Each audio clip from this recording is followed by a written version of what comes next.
بسم اللہ الرحمن الرحیم۔ نکاح میں تاخیر اور اس کا وبال۔ والدین کے اوپر جو اولاد کی طرف سے حقوق آتے ہیں وہ تقریباً 10 قسم کے حقوق یا ذمہ داریاں ہیں۔ ان میں مثلاً بچے کی پیدائش پر جو ہے دلی خوشی کا ہونا، تنگی نہ ہونا، چاہے بچہ ہے یا بچی ہے۔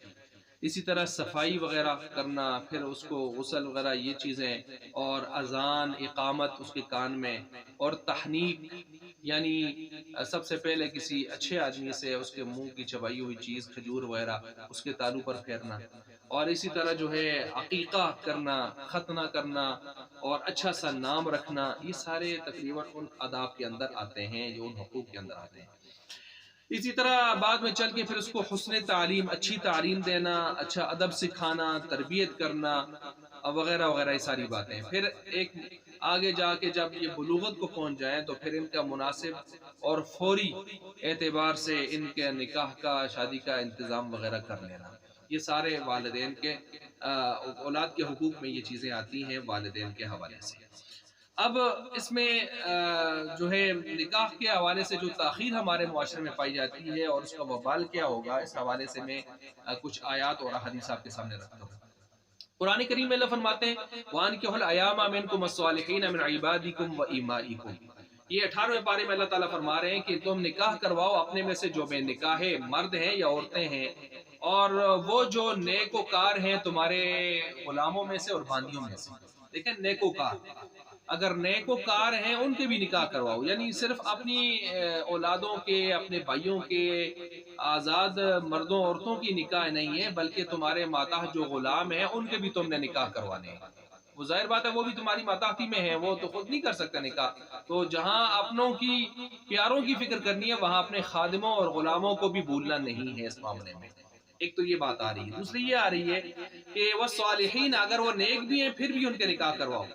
یعنی نیک آدمی کا نکاح تو سنت کے درجے میں ہوتا ہے، وہ بھی نکاح کرنے کا حکم دیا گیا ہے، کروانے کا حکم دیا گیا ہے، اور جو بدکار ہو، بد ہو، اس کا نکاح تو واجب اور فرض کے درجے میں آتا ہے، تو اس کا نکاح تو بدرجے اولا کروانا ہوگا۔ ایک تو یہ دیکھ لیں۔ تو اسی طرح نمبر 2، آپ علیہ السلام کی حدیث ہے یا معاشر الشباب، اے جوانوں کی جماعت، من استطاع منکم الباء فلیتزوج، جو تم میں سے نکاح کی، شادی کی طاقت رکھتے ہیں اس کو چاہیے کہ نکاح کر لیں۔ اور فَإِنَّهُ أَغَضُّ لِلْبَصَرِ وَأَحْسَنُ لِلْفَرْجِ، اس کے فائدے کیا ہیں؟ یہ نگاہوں کو پست رکھنے کا سبب ہے، اور اسی طرح جو ہے شرمگاہوں کی حفاظت کا سبب ہے، باعث ہے۔ اسی طرح نمبر 3 فرمایا آپ علیہ السلام نے کہ تمہاری طرف اگر کوئی رشتے نکاح کا پیغام بھیجے، رشتے کا پیغام آئے، نکاح کا پیغام آئے، اور تم اس کے دین اور اخلاق کو پسند کرتے ہو، مطمئن ہو، تو پھر نکاح کر ڈالو، وگرنہ زمین میں بڑے فساد کے تم ذمہ دار ہو۔ اور اسی طرح جو ہے حضرت عکاف رضی اللہ تعالیٰ عنہ، ان سے روایت ہے کہ آپ علیہ السلام نے ان سے پوچھا کہ آپ کی شادی ہوئی ہے؟ انہوں نے کہا نہیں۔ باندھی ہے؟ نہیں۔ طاقت رکھتے ہو؟ جی۔ تو آپ علیہ السلام نے یہی فرمایا تھا کہ تو مجھے شیطان کا بھائی لگتا ہے، اور جو اسی حالت میں مرا بغیر نکاح کے تو وہ تو رذیل موت مرا گویا گی۔ اسی طرح آپ علیہ السلام نے فرمایا جو چاہتا ہے اللہ کے دربار میں پاک صاف ہو کر حاضر ہو، اس کو چاہیے کہ وہ نکاح کرے دنیا میں، اور اسی طرح جو نکاح آدھے ایمان کو محفوظ کر لیتا ہے نا، تو حدیث میں یہ بھی آیا، کیونکہ ایمان کو خراب کرنے والی 2 چیزیں، پیٹ پرستی اور شہوت پرستی، تو ایک چیز اس سے کنٹرول میں آ جاتی ہے۔ اسی طرح حضور نے فرمایا، حضرت علی رضی اللہ عنہ کی روایت ہے کہ 3 چیزوں میں جلدی کرنی چاہیے، تاخیر نہیں کرنی چاہیے۔